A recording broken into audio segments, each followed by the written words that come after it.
It was pretty controversial, as you can imagine, when Wright dismissed the case against Clinton, claiming that Jones had failed to demonstrate damages. That being said, when the decision was appealed, Clinton would settle the lawsuit to prevent it from going to trial, paying $850,000, which is $150,000 more than the initial amount Jones had sought. Obviously, paying a settlement doesn't mean you're guilty. We learned this from P. Diddy. I'm not even going to say anything else. I'm not going to say but or whatever, but ducks quack like ducks and shit. So...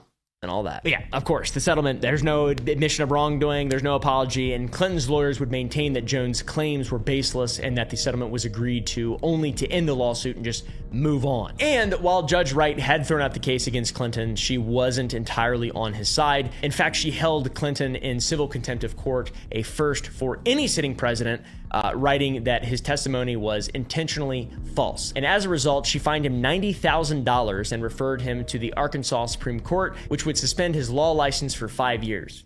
President, who gives a shit? He shouldn't even be able to do law anyways. He needs to get back on that sax is what he needs. On Bill's last day in office, he agreed to the suspension and a $25,000 fine to avoid disbarment, because that would be really embarrassing. And Jones, who received approximately $200,000 after legal fees and taxes, later posed for Penthouse, lost a celebrity boxing match to Tanya Harding, and also endorsed Donald Trump in 2016. The 90s, man. The 90s is a crazy time. Easily the most serious allegation that Bill Clinton faced was from Juanita Broaddrick. Her allegation stands apart in its severity. She accused Clinton of raping her in a Little Rock hotel room on April 25th, 1978, when she was a 35-year-old nursing home administrator and he was Arkansas Attorney General.